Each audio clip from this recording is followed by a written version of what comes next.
नमस्कार दोस्तों, आप सभी का स्वागत है। आपके अपने YouTube चैनल मानव जीवन में दोस्तों लाइफ में सभी आगे बढ़ना चाहते हैं और लाइफ में आगे बढ़ने के लिए हमें रोज ही कुछ नया सीखना चाहिए और आगे बढ़ना चाहिए।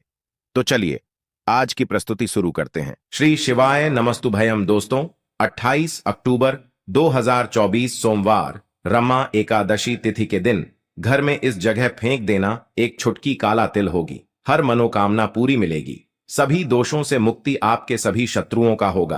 अंत दोस्तों, जैसा कि आप सभी लोग जानते हैं कि आज सोमवार रमा एकादशी का दिन पड़ रहा है, इसीलिए यह दिन बहुत ही खास है। क्योंकि देखिए दोस्तों, गुरु जी ने कहा है कि जब भी सोमवार रमा एकादशी तिथि पड़े तो आपको सिर्फ और सिर्फ एक छुटकी काला तिल वाला उपाय करना चाहिए।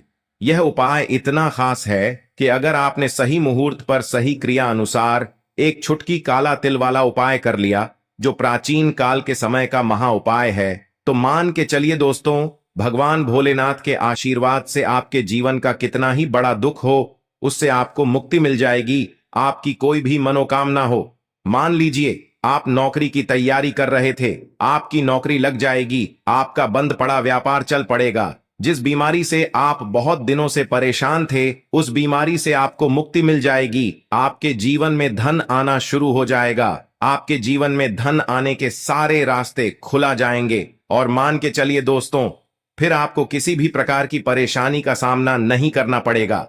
इसीलिए दोस्तों, इस दिन आप लोगों को इस वाले उपाय को जरूर कर लेना है। भले ही आपने पूरे साल भर इस उपाय को ना किया हो, पर अगर आपने इस सोमवार रमा एकादशी के दिन अगर इस वाले उपाय को कर लिया तो आपको इस उपाय को करने का वह फल मिलेगा जिसकी आपने कभी कल्पना भी नहीं करी होगी। इसीलिए आप लोग इस एक छुटकी काला तिल वाले उपाय को एक बार जरूर कर लेना, ताकि आप लोगों के हाथ से यह मौका ना जा सके और आपको इस उपाय को करने का फल मिल सके। दोस्तों, यह उपाय पंडित जी ने अपनी अभी की ही शिव महापुराण की कथा में बताया है, जो इस उपाय को आज हम आपको बहुत अच्छे से समझाने वाले हैं। इस वीडियो को देखने के बाद इस उपाय को समझने के लिए आपको कोई और वीडियो को देखने की जरूरत नहीं पड़ेगी। तो चलिए दोस्तों, उपाय को शुरू करते हैं। उससे पहले हे भोलेनाथ, आपके इस वीडियो को जो भी लाइक और चैनल को सब्सक्राइब करें, उसके जीवन में कभी दुख दर्द मत आने देना।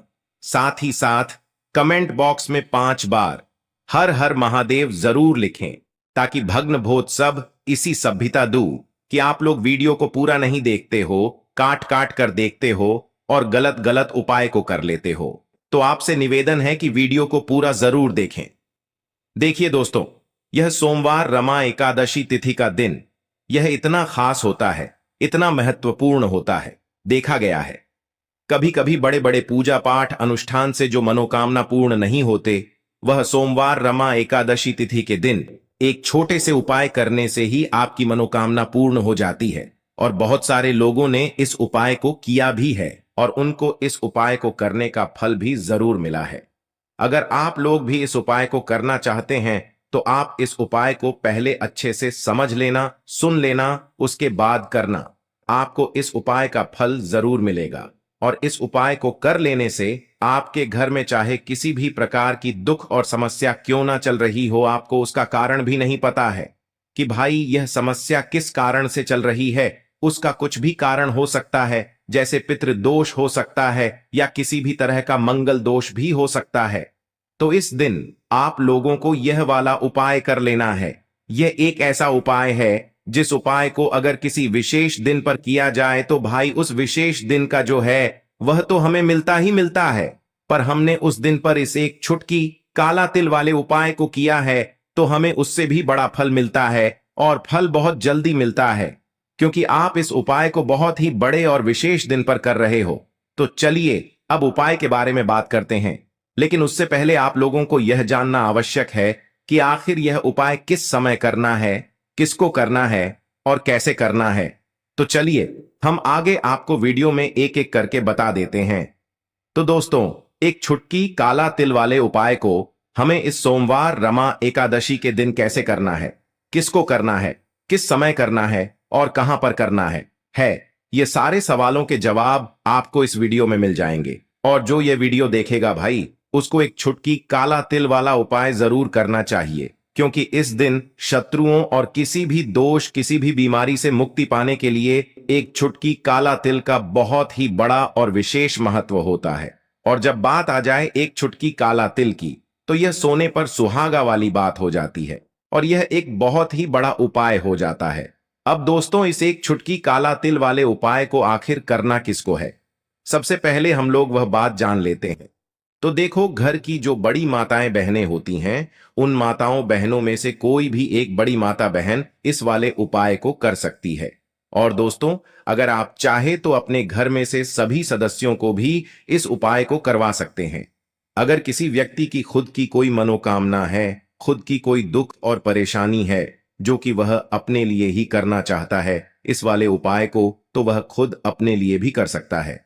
बाकी अगर कोई घर में से ऐसा है जो कि अपने पूरे घर परिवार की सुख और शांति के लिए यह वाला उपाय करना चाहता है, तो भाई वह भी कर सकता है। उसमें भी कोई दिक्कत वाली बात नहीं है। कहने का मतलब यह है कि इस उपाय को हर एक सदस्य भी कर सकता है और पूरे घर परिवार के सदस्य के लिए घर की बड़ी माताओं बहनों में से कोई एक माता बहन भी कर सकती है। माताएं बहनें अगर घर में उपस्थित ना हो या वह यह वाला उपाय ना कर पा रही हो, तो फिर घर का कोई बड़ा सदस्य भी इस एक चुटकी काला तिल वाले उपाय को कर सकता है, चाहे फिर वह पुरुष ही क्यों ना हो। उसमें कोई भी दिक्कत वाली बात नहीं है। अब दोस्तों, एक चुटकी काला तिल वाले उपाय को हमें करना कहां पर है? देखो, इस उपाय को हमें मंदिर में ही करना है। बहुत सारे लोग प्रश्न करते हैं, हर एक उपाय को करते समय क्या हम इस उपाय को घर पर या मंदिर में कर सकते हैं?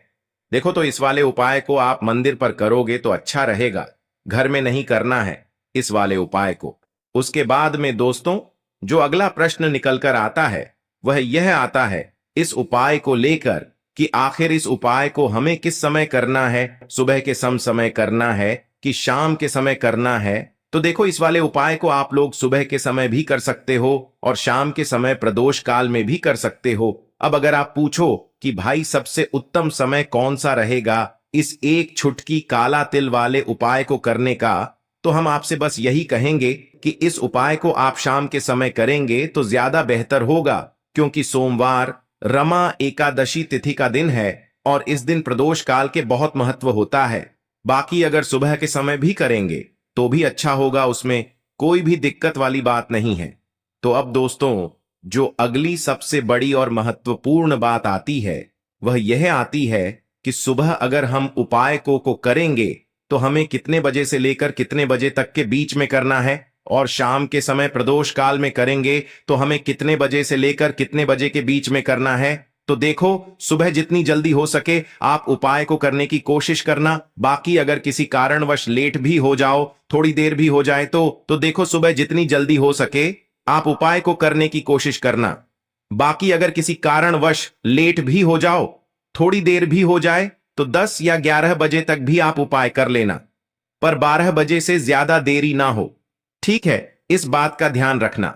उसके बाद में दोस्तों, अगर शाम के समय प्रदोष काल की बात करें, प्रदोष काल का जो समय है होता है वह शाम के 6 बजे से शुरू हो जाता है। मतलब शाम के 6 बजे से लेकर 7 बजे के बीच का जो समय होता है, यह समय प्रदोष काल का समय होता है। इस उपाय को 7 बजे या 8 बजे के बीच में भी कर सकते हो। मतलब शाम के 6 बजे से रात 8 बजे के बीच में आप कभी भी इस वाले उपाय को कर सकते हो, उसमें कोई भी दिक्कत वाली बात नहीं है। परंतु 28 अक्टूबर सोमवार रमा एकादशी तिथि के दिन कोशिश करना कि समय के अंतर्गत ही कर लो।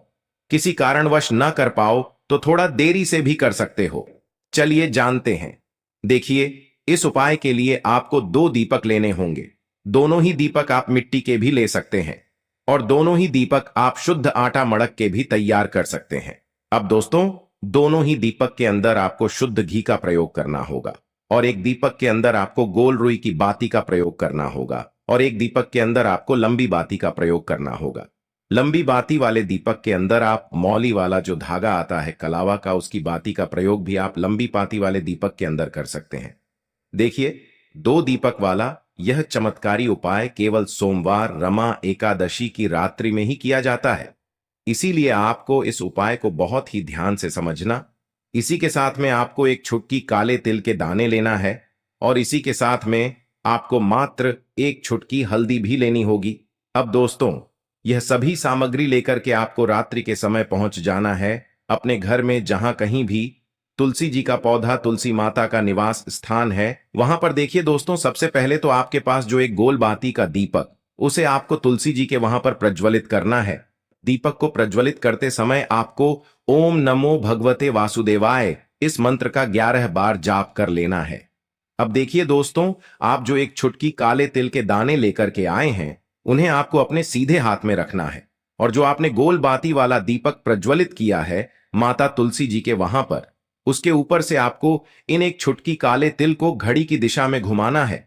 आपको अपना नाम और अपनी गोत्र को बोल देना है, और फिर आपको इन काले तिल को उससे जलते हुए दीपक के अंदर डाल देने हैं। देखिए, काले तिल भगवान विष्णु के पसीने से उत्पन्न हुए हैं, और जब भी हम यह दीपक की रात्रि में प्रज्वलित करते हैं तो इससे हमें हमारे कर्ज में राहत मिलती है, हमारे जीवन में धन प्राप्ति के नए नए मार्ग खुलते हैं, हमारा अगर कोई भी कार्य रुका हुआ तो वह भी परिपूर्ण होता है। देखिए, गोल बाती का जो दीपक है, विशेषकर हम माता तुलसी के वहां पर भगवान विष्णु और माता लक्ष्मी के निमित्त प्रज्वलित कर रहे हैं। इस प्रकार से आपको यह दीपक प्रज्वलित कर देना है। अब जो आपके पास लंबी बाती का दीपक है, एक छुटकी काले तिल है, तो इससे आपको लेकर के पहुंचना है अपने घर के मंदिर में। आपके घर के मंदिर में माता लक्ष्मी की जो भी प्रतिमा ही मूर्ति है, उनके सामने सबसे पहले तो आपको यह लंबी बाती का दीपक रखना है। फिर आपको दीपक को प्रज्वलित कर देना है। दीपक को प्रज्वलित करते समय आपको ओम महालक्ष्मी नमः इस मंत्र का जाप करते रहना है। अब दोस्तों, आपके पास जो एक छुटकी काले तिल है, उसे आपको अपने सीधे हाथ में रखना है, और इस एक छुटकी काले तिल को आपको उस दीपक के ऊपर से 11 बार घुमाते रहना है, और इस एक छुटकी काले तिल को आपको उसे दीपक के अंदर डाल देना है। देखिए, एक छुटकी काले तिल वाला जो दीपक है आपके जीवन से दुर्भाग्य को समाप्त करता है, माता लक्ष्मी की आपको कृपा प्राप्त करवाएगा, धन प्राप्ति के आपके जीवन में नए नए मार्ग बनाएगा। देखो, अगला उपाय है वह भी बहुत ज्यादा खास है। तीनों उपाय को आप जरूर सुनना, क्योंकि जो आपको अच्छा लगे वह उपाय आप कर सकते हैं। देखिए, इस उपाय के लिए आपको 2 इलायची लेनी होगी। हरी इलायची आपको साबुत लेनी है, खंडित नहीं होनी चाहिए, और इसी के साथ में आपको मात्र थोड़ा शहद लेना है। शहद आपको मात्र आधा चम्मच या फिर उससे भी कम ले लेना है, और इसी के साथ में आपको एक दीपक ले लेना है। दीपक आप तो मिट्टी का भी ले सकते हैं, और आप चाहे तो शुद्ध आटा मढ़कर उसका दीपक भी आप तैयार कर सकते हैं। इस दीपक के अंदर आपको मौली का जो धागा आता है कलावा का, उसकी बाती का प्रयोग करना होगा। यानी कि इस दीपक के अंदर आपको लाल रंग की बाती का प्रयोग करना होगा, और इस दीपक के अंदर आपको शुद्ध घी का प्रयोग करना होगा। अब यह सारी सामग्री लेकर के आपको अपने घर में जो भी मंदिर है वहां पर पहुंच जाना है, और आपको माता लक्ष्मी के किसी भी स्वरूप के सामने बैठ जाना है।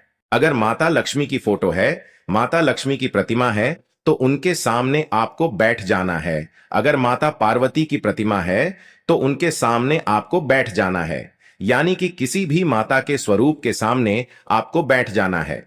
अब देखिए, सबसे पहले तो आपको माता रानी के सामने थोड़ी सी चावल की ढेरी बना देनी है, यानी कि थोड़ी सी अक्षत के दाने आपको माता रानी के सामने रखना है। उसके बाद आप जो एक दीपक लेकर के गए हैं, उस दीपक को आपको उन्हीं चावल के दानों के ऊपर रख देना है, और फिर इस दीपक को आपको माता रानी के सामने प्रज्वलित कर देना है।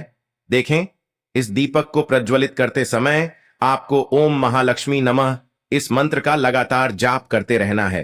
दीपक को प्रज्वलित करने के बाद आप जो 2 हरी इलायची लेकर के गए हैं, उसमें से एक हरी इलायची को तो आपको उसी दीपक के अंदर डाल देनी है, और वहीं पर आपको कम से कम 21 बार ओम महालक्ष्मी नमः इस मंत्र का जाप कर लेना है। अब आपके पास जो शहद है और एक हरी है, उसे सीधे आपको लेकर के पहुंच जाना है। भगवान शिव के मंदिर में पूज्य गुरु जी ने बताया है कि यह उपाय आपको सिर्फ और सिर्फ शाम के समय ही करना होगा। शाम को जब भी सूर्यास्त का समय होता है तो उस समय आपको यह उपाय करना है। लेकिन सबसे पहले तो आपके पास जो एक हरी इलायची है, उसे आपको उस शहद के अंदर अच्छे से डुबो देना है। यानी कि शहद का लेपन उसे हरी इलायची के ऊपर चारों तरफ आपको कर देना है। अब यह जो शहद से युक्त हरी इलायची है, इससे आपको भगवान शिव के शिवलिंग पर अर्पित देनी है और आपको वह श्री शिवाय नमस्तुभ्यं इस मंत्र का लगातार जाप करते रहना है। फिर इसके बाद आपको एक लोटा जल भी अपने साथ लेकर के जाना। तो यह एक लोटा जल भी आपको धीरे धीरे शिवलिंग पर समर्पित कर देना है और आपको श्री शिवाय नमस्तुभ्यं इस मंत्र का जाप करते रहना है। फिर इसके बाद आपको अपने घर आ जाना है। इस प्रकार से आपको यह उपाय कर लेना है, आपकी हर मनोकामना 1 महीने के अंदर पूरी हो जाएगी। तो दोस्तों, ये थे पूज्य गुरुजी द्वारा बताए गए कुछ बहुत ही खास उपाय। आज के लिए बस इतना ही इस वीडियो में दी गई जानकारी। अगर आपको अच्छी लगी हो तो प्लीज हमारे चैनल मानव जीवन को सब्सक्राइब करें, लाइक करें और हमारे वीडियो में अंत तक बने रहने के लिए धन्यवाद।